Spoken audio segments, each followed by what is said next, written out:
speed. All right, now let's get slid in. Perfect. Interview, take one. Did you get it on that one? Cool. All right, and whenever you guys are ready. Okay. So I'd like to know, who is Robert Soares, AKA Robbie Rob? He's a mess. I feel like Robbie Rob is he's very quick to call out his crazy before someone else does it first. It's like, I'm a mess. I already know it. You can't tell me otherwise. I love it.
You write about love, and oftentimes when I read things about love, I wonder, what's the deal? Yeah. Why would a new writer starting out want to take on the most written about subject in the history of recorded literary texts?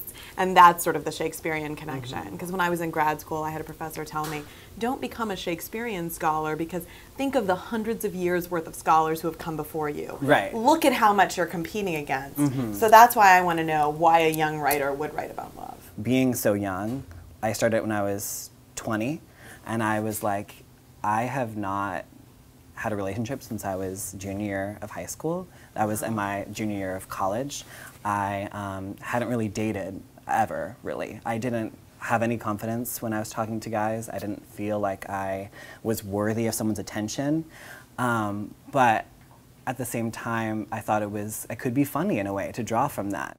The purpose of this blog is to connect with at least one person, a lost soul who has a free ticket to the Hot Mess Express.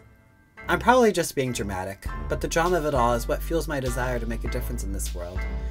So if my relationship forecast tells me that I'll become a lonely spinster with 5 dogs, I'm super allergic to cats, then so be it.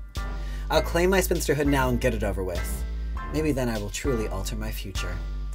This is the diary of a gay spinster. Well, now I think we should talk about your more recent projects. They're all sort of encased within a larger project called the Bold Bitch Diaries. I know that that's different from Skittles for Breakfast, although it's still in the same sort of vein of creative nonfiction, diary-like entries. But how is it different? And if the best way to talk about that is to talk about the various components of the diary that you've rolled out on the blog over the last couple of years, then dive in. Well, what's so funny about the Bold Bitch Diaries, it's almost anti-Diary of a Gay Spinster. It's like the alter ego. The Bold Bitch Diaries actually started, I went to a party once. It was a housewarming party at my friend's house. And two of my best friends were there, and they were talking about this guy named Gorgeous Greg. And he's like this gay guy that was at the party. Of course, you know, there's like, of course, the only one. Sitting across from Jessica was a scruffy and enchanting 6-foot specimen of a man with wavy black hair accompanied by a gray beanie. His skinny jeans proved to be fitting for a guy like him whose tall, slender stature exuded a sense of know-how, confidence, honesty, and safety. At the same time, his spiked boots and gauged earlobes offered an edge that I thought was instantly attractive and carried the possibility of aggressiveness. "Who is that?" I asked. Penny chuckled and whispered in my ear. "Well, that's Gorgeous Greg," she said. At this point, mind you, I had not been on a date ever. No, ever. It was so awkward, and like we'd go back into the room where they're talking about, like, yeah, but Gorgeous Greg though, like, are you gonna go talk to him? I was like, I don't know what to do, and they're like, well, he thinks you're cute, and even that didn't even get me confidence. I was like, oh, I don't know. Something in me, I was like, okay, no. I was like, you can't wait for someone to make the first move on you. I was like, no more. I was like, my whole life I've been waiting for someone to pursue me, and that's like, because I like being chased and go through this whole thing. And I was like, no.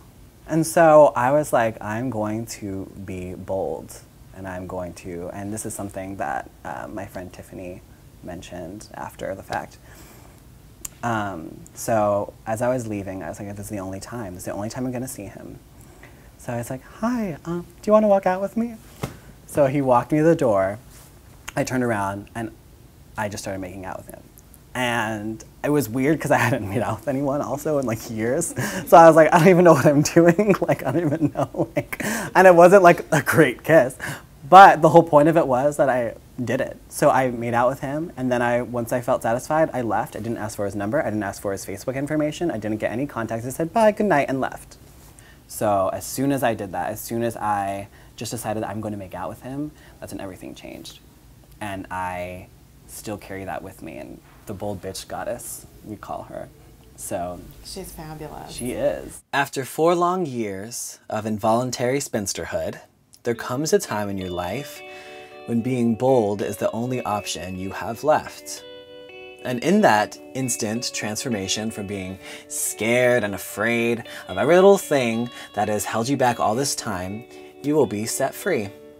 Every time that you avoided the mirror, bailed on a party invite, skipped out on a job opportunity, or turned down someone you like just because you didn't even think you had a chance, will all be seen as a waste.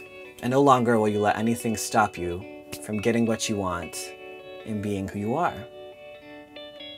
This is the beginning of the Bold Bitch Diaries.